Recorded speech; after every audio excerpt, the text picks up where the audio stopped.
14 फरवरी, एक तारीख, दो कहानियां। एक कहानी है उन लाखों लोगों की जो इस दिन गुलाब के फूल खरीदते हैं, चॉकलेट्स का आदान प्रदान होता है, कैंडल लाइट डिनर्स होते हैं, प्यार के कस्मे वायदे खाए जाते हैं और कुछ जगहों पर आपको बजरंग दल के कार्यकर्ता वैलेंटाइंस डे पर फ्री में नफरत बांटते हुए भी नजर आ जाएंगे। लेकिन दूसरी कहानी है उन 40 परिवारों की जिनकी पूरी दुनिया इस दिन एक झटके में खत्म हो जाती है। उनके घर के चिराग उनसे छीन लिए जाते हैं जब उनके बच्चों के पिता, अपने मां बाप का इकलौता बेटा, नई शादी हुई दुल्हन, उसका पति, वो देश के बेटे, वो कभी घर वापस नहीं आ पाते हैं। आते हैं तो उनके चीतड़ों में उनके अवशेष। 7 साल हो गए हमारे देश के इतिहास में one of the most shocking intelligence failures को। 7 साल हो गए उस फेलियर से जुड़े सवाल अभी भी जवाब मांग रहे हैं। पुलवामा वो नहीं है जो सरकार और बॉलीवुड आपको फिल्मों में पेश करती है। वो तो एक स्लिक्ट, ग्लोरिफाइड, इलेक्शन फ्रेंडली वर्जन है पुलवामा का, जिसे हम देख लें, जिसके बाद हम सच जानना ही ना चाहें, सवाल पूछना ही ना चाहें।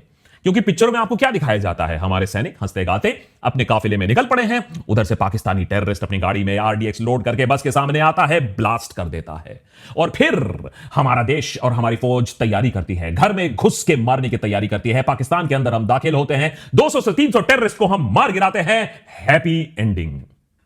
ये टिमटिमाता हुआ चुनाव के लिए तैयार किया गया ये जो वर्जन है, ये देखने में बहुत अच्छा लगता है, मैं मानता हूं, दिल को ठंडक भी पहुंचती है, मैं मानता हूं। लेकिन ये पुलवामा की असली पिक्चर नहीं है, क्योंकि असली जो पिक्चर है ना, वो काफी डरावनी है और इसमें जो सच है ना, वो काफी कड़वा है। इसीलिए देशभक्त पर आज वो 7 सवाल पुलवामा के बारे में जो पिछले 7 सालों में जिसे दफनाने की काफी कोशिश की गई है। नेता टाइप आधा काम मत करो, सब्सक्राइब के साथ साथ बेल आइकॉन भी दबाओ।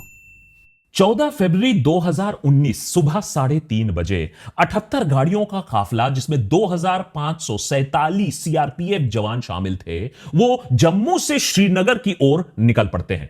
अब ऐसे काफिले आम तौर पर 15 से 20 गाड़ियों तक ही सीमित रखा जाता है, लेकिन पिछले एक हफ्ते से वहां मौसम खराब था, भारी बर्फबारी हुई थी और लैंडस्लाइड की वजह से NH-44 जम्मू श्रीनगर हाईवे 2 दिनों से बंद था, इसीलिए एक बैकलॉग बन गया था। सीआरपीएफ के जवानों का कश्मीर में रेगुलर रोटेशन होता है, मतलब जो जवान अपनी ड्यूटी कंप्लीट कर लेता है उसे या तो घर वापस भेज दिया जाता है या किसी और जगह ड्यूटी के लिए भेज दिया जाता है, दूसरे जवानों को उसकी जगह रिप्लेस किया जाता है। यह रूटीन प्रोसेस है, चलता आया है ऐसे सालों से।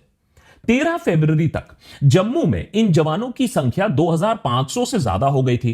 अब ऐसे में जैसे ही मौसम साफ होता है तो एक प्रेशर बिल्ड होता है कि जल्दी जल्दी इन जवानों को उनकी यूनिट्स के पास पहुंचा दो, ताकि वो अपनी ड्यूटी तुरंत ज्वाइन कर पाए और इनके वहां ना होने की वजह से कोई दुर्घटना वहां ना घट जाए, सेंसिटिव इलाका है। अब जम्मू एंड कश्मीर के उस समय के जो गवर्नर थे सत्यपाल मलिक, उन्होंने सबसे संगीन जो आरोप लगाया है वो यह है कि आर्मी ने एयरक्राफ्ट डिमांड की सरकार से, सभी जवानों को एयरलिफ्ट कर दिया जाए, श्रीनगर वहां पहुंचा दिया जाए, ज्यादा क्विक भी है, ज्यादा सेफ भी है। CRPF people asked for aircraft to ferry their people because इतना बड़ा कॉन्वॉय कभी रोड से नहीं जाता। होम मिनिस्ट्री से पूछा, राजनाथ जी के यहाँ, दे रिफ्यूज टू गिव। अगर मेरे से पूछते तो मैं एयरक्राफ्ट देता उनको, कैसे भी देता। 5 एयरक्राफ्ट की जरूरत थी सिर्फ, उनको एयरक्राफ्ट नहीं दिया गया। लेकिन यूनियन होम मिनिस्ट्री ने इस रिक्वेस्ट को कैंसिल कर दिया। बस 5 एयरक्राफ्ट की डिमांड थी। दुनिया की one of the largest economy, दुनिया की वन ऑफ द लार्जेस्ट आर्मीज अपने जवानों को कश्मीर जैसे सेंसिटिव इलाके में एयर ट्रांसपोर्ट देने में असफल रही। अब अगर वहां नहीं देगी तो एयर ट्रांसपोर्ट कहां देगी? आसाम में। वैसे आसाम से याद आया, जब सरकार चाहती है, जब मंशा हो, तो मिलिट्री एयरक्राफ्ट हाजिर हो जाता है। अब देखिए ना, इलेक्शन से ठीक पहले मोदी जी डिब्रूगढ़ में इमरजेंसी लैंडिंग करवा के दिखवा रहे हैं, फोटो अपॉर्चुनिटी करवा रहे हैं, लेकिन पुलवामा में जवानों के लिए एयरक्राफ्ट ना हाजिर हो पाया। और इसी में आता है सवाल नंबर 1।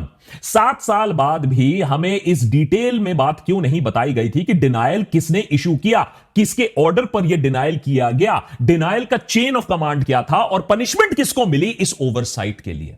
खैर, गलतियों का ये जो चेन रिएक्शन है जिससे ये बम फटता है, ये यहीं रुकता नहीं। एयर ट्रांसपोर्ट डिनाय होने के बाद यह फैसला लिया गया कि सारे फोर्स को एक साथ हम भेजेंगे। अब नॉर्मली जब काफिला निकलता है तो कश्मीर के रिस्क को देखते हुए सारे जवानों की मूवमेंट आर्म्ड व्हीकल्स में होती है, लेकिन इस समय नंबर इतने ज्यादा थे कि काफिले में आर्म्ड व्हीकल्स के साथ साथ जिप्सीज के साथ साथ ट्रक्स एंड बसेस भी शामिल थे। कुल मिलाकर 78 गाड़ियां एक साथ एक लाइन में निकली, जिससे यह काफिला इतनी लंबी हो गई कि किलोमीटर तक खिंच गई। यह रिस्क बहुत बड़ा था क्योंकि इस रूट में काजीगंज जैसे इलाके आते हैं जो आतंकवाद प्रभावित क्षेत्र हैं, यहां अटैक होने का अंदेशा था। बट बैकलॉग क्लियर करने की और जवानों को उनके यूनिट्स तक पहुंचाने की इतनी जल्दी मची हुई थी कि इसे ओवरलुक कर दिया गया। यहां आता है सवाल नंबर 2। किसने यह डिसीजन लिया कि सारे सैनिकों को एक साथ भेजा जाए? क्या एक्शन लिया गया है उस अफसर के खिलाफ या अफसरों के खिलाफ? और क्या इसी डिसीजन मेकिंग कमांड चेन से आतंकवादियों को भी खबर मिल गई थी कि अनआर्म्ड कॉन्वॉय उनकी तरफ आ रहा है? समझाता हूं क्यों। क्योंकि 14 फरवरी दोपहर 3:15 लेथपोरा इलाका अवंतीपुरा में 22 साल का आदिल अहमद धार घात लगाकर बैठा हुआ था। उसके पास लगता है पक्की इंफॉर्मेशन थी। उसे मालूम था कब और कहां हमला करना है और मौके पर दार कम से कम 200 किलोग्राम एक्सप्लोजिव से भरा एक मारुति इको वैन एक कच्चे रास्ते के थ्रू NH-44 हाईवे तक पहुंच जाता है। यह एक प्रोटेक्टेड हाईवे था, सैनिटाइज्ड हाईवे था, लेकिन आर्म्ड एस्कॉर्ट्स होने के बावजूद वो अपनी गाड़ी एक नॉन आर्मर्ड बस के पास पोजीशन करने में भी सफल हो जाता है और फिर वो धमाका कर देता है। एक्सप्लोजिव्स में 35 केजी हाई ग्रेड RDX भी शामिल था। ब्लास्ट इतना भयंकर होता है कि बस के चीथड़े उड़ जाते हैं। कुछ जवानों के अवशेष 500 से 600 मीटर दूर मिलते हैं। चारों तरफ चीखे, धुआं, खौफनाक मंजर। उस दिन हमारे 40 जवान शहीद होते हैं। हमारे देश के इतिहास में इंडियन फोर्सेस पर यह सबसे खौफनाक हमला था। सिर्फ डेथ टोल की वजह से बात नहीं कर रहा हूं, बल्कि इसलिए कि इस अटैक को कितनी शातिरता, कितनी डिटेल्ड प्लानिंग के साथ और इंफॉर्मेशन के साथ एग्जीक्यूट किया गया था। और इसीलिए सवाल नंबर 3, आज तक सरकार ने इस बात की पुष्टि क्यों नहीं की है कि इतनी सिक्योरिटी होने के बावजूद भारी मात्रा में RDX देश के अंदर आता है, सर्कुलेट होता है, मूव अराउंड होता है, कार बॉम्ब बनता है, वो भी एक सैनिटाइज्ड हाईवे पर पहुंच जाता है? किसकी गलती है? ये हुआ ये इतना बड़ा भूल कैसे? अटैक के थोड़ी देर बाद पाकिस्तान बेस्ड आतंकवादी संगठन जैश-ए-मोहम्मद इस हमले की जिम्मेदारी लेता है और आतंकवादी आदिल डार का एक वीडियो भी रिलीज किया जाता है। वीडियो में आदिल कोई इमोशंस नहीं दिखाता है, कहता है कि जब तक यह वीडियो रिलीज होगा तो वो जन्नत में होगा। वो अलग बात है कि बॉम्ब ब्लास्ट के आग में वो झुलस कर जहलुम पहुंच गया। हमले के 45 दिन बाद हुए एक क्रैकडाउन में एक और 22 वर्षीय पाकिस्तानी आतंकवादी मारा जाता है। मोहम्मद उमर फारूक, जो रिश्ते में जैश-ए-मोहम्मद चीफ मौलाना मसूद अजहर का भतीजा लगता है।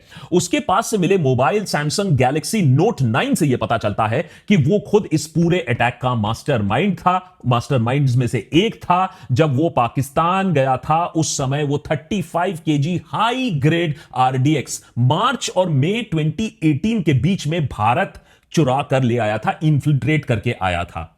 NIA को कुछ महीने लग गए इस पूरे इंफॉर्मेशन को फोन से बाहर निकालने में, लेकिन इस फोन में 16 घंटे से ज्यादा की वॉइस मैसेजेस मिले जिनमें पाकिस्तान में बैठे जैश-ए-मोहम्मद के बॉसेस के साथ उमर फारूक की बातचीत भी शामिल है। इस आतंकवादी हमले के बाद पूरा देश सदमे में था और मोदी सरकार के साथ एकदम खड़ा था, एक होकर।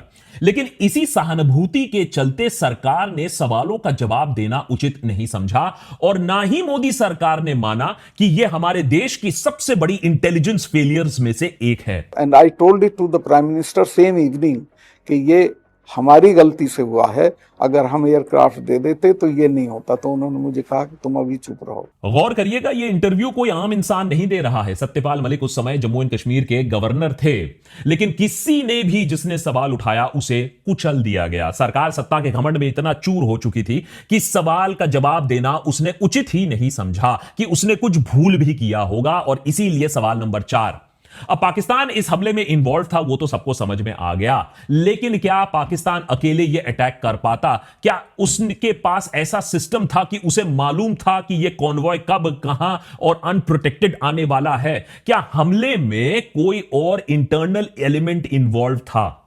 वैसे तो सारा दिन अर्बन नक्सल टुकड़े टुकड़े गैंग, देश के गद्दारों को गोली मारो सालों को सरकार बोलती रहती है, लेकिन देश में इतना बड़ा हमला हो जाता है और हम ये नहीं समझ पाते हैं कि हमारे 40 जवान जो मारे गए, इन मारे जाने के पीछे, इस कंस्पिरेसी के पीछे क्या लोकल इन्वॉल्वमेंट था या नहीं, क्या एक षड्यंत्र था या नहीं। अब जब सवाल जवाब नहीं होता है, सरकार जवाब नहीं देती है, इसीलिए बहुत सारे लोग ये बोलने लगे कि इसमें एक और डीपर कंस्पिरेसी है। जब सत्यपाल मलिक ने नरेंद्र मोदी से बोला कि यह घटना, यह दुर्घटना, यह दुखद घटना हमारी गलती है, हमें एयरक्राफ्ट देना चाहिए था अपने जवानों को, तो नरेंद्र मोदी ने सत्यपाल मलिक को चुप रहने को कहा। देश के जेम्स बॉन्ड, मेरे मतलब है अजीत डोभाल ने भी उस समय सत्यपाल मलिक को चुप रहने को बोला। अगर लोगों को इतना भरोसा दिया है, जब लोगों ने आपको, आपको हर बार बंपर सीट से इलेक्शन जितवाए हैं, तो क्या अब उनको सच जानने का हक भी उनसे छिन चुका है। सत्यपाल मलिक आज हमारे बीच में नहीं है, लेकिन उनके सवाल सरकार को आज भी दिक्कत में डाल देते हैं। मलिक का आरोप है कि 3 जनवरी 2019 से लेकर 13 फरवरी 2019 तक 11 इंटेलिजेंस इनपुट्स मिले थे एजेंसीज को, लेकिन वो उसे समझ नहीं पाए, या तो आगे ठीक से बढ़ा नहीं पाए, या तो उस पर एक्शन नहीं लिया गया। फ्रंटलाइन मैगजीन एक जो रिपोर्ट पब्लिश करती है, उसमें हमें यह पता चलता है कि उस टाइम फ्रेम में आने वाले दिनों में एक टेरर अटैक के बारे में बात की गई थी। इंटेलिजेंस एजेंसीज को मालूम था जैश ए मोहम्मद का एक commander Mudassir Ahmed Khan actively involve था जो पुलवामा अटैक में। वो जनवरी में मिदुरा और लामताल गांव में घूमता दिखा था। फ्रंटलाइन मैगजीन की रिपोर्ट के अनुसार इंटेलिजेंस को यह भी पता था कि मुदस्सिर अहमद खान 4 फॉरेन मर्सनरीज के साथ कोई वारदात को अंजाम देने वाला है। तो सवाल नंबर 5 यहां आता है, अगर यह सच है कि इंटेलिजेंस इनपुट्स दिए गए थे, तो क्या वो सीआरपीएफ तक नहीं पहुंच पाए? तो क्यों नहीं पहुंच पाए? और अगर पहुंचे तो उन्होंने, माने सीआरपीएफ ने क्या प्रिवेंटिव मेजर्स लिए? और अगर ये सारी बातें झूठ है तो सरकार इसका जवाब क्लियरली दे। सरकार तो मानती ही नहीं है कि भैया कोई इंटेलिजेंस फेलियर हुआ था टू बिगिन विथ। गलती किसी से भी हो सकती है। गलती यूपीए सरकार से भी 26/11 के टाइम पर हुआ था, मैंने खुद मुंबई टेरर अटैक्स कवर किया था। लेकिन गलती से भी बड़ा पाप जो होता है वो है गलती को व्हाइट वॉश करने की कोशिश, एक्सक्यूजेस ढूंढना, अपने आप को बचाना। देश गया भाड़ में। पुलवामा में आज तक किसी को अकाउंटेबल नहीं ठहराया गया है। पुलवामा किसी की भी गलती नहीं थी। कोई ऑफिसर सस्पेंड नहीं हुआ है, किसी मिनिस्टर ने रिजाइन करने तक की बात भी नहीं की है। इसे कहते हैं असली फकीरी। फिर एक चौंका देने वाली घटना घटती है जनवरी 2020 में, जब जम्मू एंड कश्मीर से डीएसपी देवेंद्र सिंह को एनआईए अरेस्ट करती है। किसके साथ? 2 हिजबुल मुजाहिदीन टेररिस्ट के साथ अपनी गाड़ी में घूमते हुए भाई साहब जा रहे थे। लेकिन यह बात उतनी शॉकिंग नहीं है जितनी यह बात शॉकिंग है कि यही सेम भाई साहब डीएसपी देवेंद्र सिंह 2018 के समय पुलवामा में भी पोस्टेड थे। वही पुलवामा जहां बाद में आतंकी हमला होता है। उससे भी ज्यादा शॉकिंग यह बात है कि 2001 में हुए पार्लियामेंट अटैक के केस में भी इनका नाम सामने आता है। उस समय अटैक में टेररिस्ट को लॉजिस्टिकल सपोर्ट देने के जुर्म में कन्विक्टेड अक्यूज्ड अफजल गुरु ने अपने लॉयर सुशील कुमार को एक चिट्ठी लिखी थी और उन्हें यह बताया था कि डीएसपी ने, देवेंद्र सिंह ने उसे बोला था कि एक छोटा सा काम कर दो मेरे लिए, एक आदमी को दिल्ली ले जाओ और उसे रेंट के लिए घर ढूंढने में मदद कर दो। अफजल लिखता है कि उसके पास कोई ऑप्शन नहीं था कि वो ऐसा ना करे। उसने डीएसपी देवेंद्र सिंह का कहना माना और इसीलिए वो उस केस में पूरा पकड़ा गया। तो सवाल यह है कि देवेंद्र का नाम अलग अलग केसेस में इस तरीके से कैसे आ जाता है? डीएसपी देवेंद्र सिंह का रोल इन सारी चीजों में, सारे वारदातों में इन्वेस्टिगेट किया गया था या नहीं? अफजल गुरु को तो फांसी हो गई, लेकिन डीएसपी देवेंद्र के रोल के बारे में ना उस समय ठीक से पता चला और ना ही पुलवामा हमले में वो किस तरीके से आतंकवादियों से मिले थे या कोई एलिमेंट वहां इन्वॉल्वमेंट था या नहीं, उसके बारे में भी नहीं पता। या फिर वो अकेले काम कर रहे थे, रोग ऑफिसर थे, या किसी के इशारों पर वो नाच रहे थे। इसीलिए सवाल नंबर 6, किसने डीएसपी देवेंद्र सिंह को इतने लंबे समय तक इतनी लंबी छूट देकर रखी कि एजेंसीज के नजरों से वो खुद अपने आप को बचाते रहे, या उनको बचाया गया? क्या उनके ऊपर कोई नेतागण का हाथ था या वो किसी तरीके के डबल एजेंट थे? क्यों इतने टेरर इंसिडेंट्स में उनका नाम बार बार सामने आता है? देवेंद्र पर शक तो बहुत है, सवाल तो बहुत है, और शक के बिना पर तो सरकार लोगों को सालों तक जेल में ठूस के रखती है। लेकिन अभी तक जो हमें पता है वो ये है कि जून 2020 में इन्हें दिल्ली हाई कोर्ट ने लैक ऑफ एविडेंस होने की वजह से बेल दे दी। फिर मई 2021 में जम्मू एंड कश्मीर गवर्नमेंट ने डीएसपी देवेंद्र को सर्विस से टर्मिनेट कर दिया। बहुत अच्छी बात है, टर्मिनेट कर दिया, लेकिन बिना किसी फॉर्मल इंक्वायरी के। उसके बाद वो पता नहीं कहां है, हमें कुछ पता नहीं। पुलवामा में जो हुआ वो पूरे भारत देश पर एक प्रहार था, लेकिन एक शख्स था जिसे पता था कि कैसे आपदा को अवसर में बदला जा सकता है, कैसे जवानों की शहादत पर भी वोट्स मांगे जा सकते हैं। मैं मेरे फर्स्ट टाइम वोटर से कहना चाहता हूं कि आपका पहला वोट पुलवामा में जो वीर शहीद हुए, उन वीर शहीदों के नाम आपका वोट समर्पित हो सकता है क्या? हमारे देश में राजनीति और मीडिया कितनी गिरी हुई है ये बताने की जरूरत नहीं है, लेकिन पुलवामा के बाद हिपोक्रेसी की सारी सीमाओं को पार कर दिया गया। मोदी जी ने शहीदों को श्रद्धांजलि देना, जो कि आइडियली एक प्राइवेट इवेंट होना चाहिए था, उसे लाइव टीवी का तमाशा बना दिया और पुलवामा आउटरीच के नाम पर गोदी मीडिया ने खूब टीआरपी बटोरे। खुद ex army chief general Naravane अपनी किताब में लिखते हैं कि कैसे मोदी सरकार ने पुलवामा हमले के बाद पाकिस्तान बैशिंग और सीआरपीएफ जवानों की शहादत की बखूबी उसका फायदा उठाया। 2019 में अपने चुनाव प्रचार में भर भर कर इसी के बारे में बात की, लोगों के इमोशंस को एक्सप्लॉइट किया।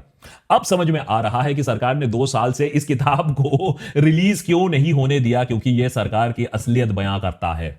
इस किताब से मोदी सरकार को अब इतना डर लग गया है कि एक नया नियम लाने की बात चल रही है कि आर्मी हो या सरकार में कोई सीनियर पोजीशन में रिटायर होकर कोई अफसर हो, वो भविष्य में कोई अपनी किताब नहीं लिख सकता है, उसे 20 साल तक इंतजार करना पड़ेगा।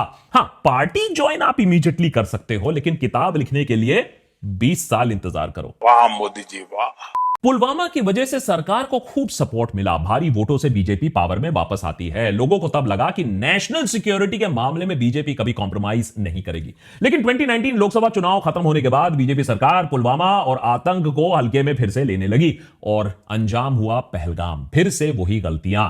सरकार यह बात अब मानती है कि एजेंसीज, पुलिस फोर्स के बीच में तालमेल ठीक नहीं था। उन्हें समझ में नहीं आया कि कब बाईसरन वैली को टूरिस्ट के लिए 2 दिनों के लिए पहले ही खोल दिया गया था विदाउट एनी सिक्योरिटी। इसका फायदा आतंकवादियों ने उठाया और इस बार सिविलियंस को टारगेट किया। 26 बेकसूरों की जान गई। यहां फिर से किसी की गलती नहीं है, किसी ने भूल चूक नहीं की, कोई जवाब नहीं देगा, कोई रिस्पॉन्सिबिलिटी नहीं लेगा।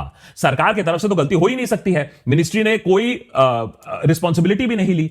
भाई अगर एक बात बताओ, बार बार तुम पाकिस्तान को तो ब्लेम कर दोगे, लेकिन अगर तुम्हारे घर में चौकीदार के रहते हुए इतनी बार चोरी होगी तो स्वाभाविक है कि तुम उसे भी फटकार लगाओगे, तुम उस पर भी शक करोगे कि इतनी बार चोरी कैसे हो गई, कहीं चौकीदार में ही तो कोई प्रॉब्लम नहीं। फिर दिल्ली ब्लास्ट होता है, जहां एजेंसीज के नाक के नीचे अल फला यूनिवर्सिटी में व्हाइट कॉलर टेररिस्ट का एक इतना बड़ा हब बन जाता है। हरियाणा के अंदर अंदर करीबन 3000 किलोग्राम एक्सप्लोजिव्स आतंकवादियों ने इकट्ठा भी कर दिया, ट्रांसपोर्ट भी कर रहे थे। जो दिल्ली के रेड फोर्ट ब्लास्ट में जो होता है, 40 किलोग्राम एक्सप्लोजिव्स का इस्तेमाल वहां होता है। सोच के देखिए, अगर 2900 या 3000 केजीज एक्सप्लोजिव होता, अगर वो एक साथ उसका इस्तेमाल किया जाता पूरे देश में, तो कितनी आग लगती है हमारे देश में। जब सत्यपाल मलिक ने अपनी आवाज उठाई, जब उन्हें लगा कि कुछ बातें पब्लिक से नहीं छुपानी चाहिए, तो उन पर ही सरकार ने ईडी सीबीआई की रेड्स पड़वा दी। इस नए भारत में इंटरनल सिक्योरिटी के मामले में जब कोई फेल होता है तो उसकी अकाउंटेबिलिटी लगता है ही नहीं। लेकिन अगर अकाउंटेबिलिटी नहीं करोगे तो आगे सिक्योरिटी टाइट कैसे कर पाओगे? हां, लेकिन अगर कोई आवाज उठाता है तो इन जुमलेबाजों के खिलाफ, तो अचानक आप देखोगे करप्शन केसेस आ जाते हैं, रेड्स पड़ने शुरू हो जाते हैं। जिनके पास पहले से ही करप्शन केसेस सच में हैं, उनके पास कोई ऑप्शन नहीं रहता है, वो इन्हीं की पार्टी को ज्वाइन कर लेते हैं, वॉशिंग मशीन में घुस जाते हैं और फिर एकदम धुल कर बाहर आ जाते हैं, एकदम कौवे से कोयल बनकर निकल आते हैं। तो अंत में इसीलिए क्वेश्चन नंबर 7, 7 साल के बाद 7वां सवाल ऑन पुलवामा, क्या हमारे देश में अकाउंटेबिलिटी मर चुकी है? Pothole, corruption, Epstein file, vote चोरी, चलो इन मामलों में तो आप सवाल पूछते भी नहीं हो, सब चंगा सी है बोलकर सो जाते हो। लेकिन एक आतंकी हमले के बाद सिर्फ पाकिस्तान पर मिसाइल दागने से अकाउंटेबिलिटी क्या खत्म हो जाती है? क्या हम खुश हो जाएं? अगले अटैक का यह पहला कदम नहीं बन जाता है जब हम अकाउंटेबिलिटी ही नहीं लेंगे? अगर पुलवामा इंटरनल जॉब नहीं था, अगर पुलवामा में इंटरनल लीक्स नहीं थे, अगर पुलवामा में सरकार के ऊंचे ऊंचे अफसरों का फेलियर नहीं था, तो 7 साल बाद ही सही पुलवामा पर एक जेपीसी बैठाओ, अरे कम से कम सुप्रीम कोर्ट मॉनिटर्ड एक प्रोब करो, तो पूरी जो घटनाक्रम है, जो पूरी कंस्पिरेसी है और किसके इशारों पे ये सब चल रहा था, कहां कहां फेलियर्स हुई थी, वो हमारे देश के अंदर जो कमजोर वाले, हमें देश के जो कमजोर करने वाले लोग हैं वो कौन है, अगर इनको बाहर नहीं निकालोगे, अगर ये सवाल नहीं पूछोगे, तो ठीक है, 7 साल बाद सही, 8 साल बाद सही, एक और पुलवामा की तैयारी कर लो।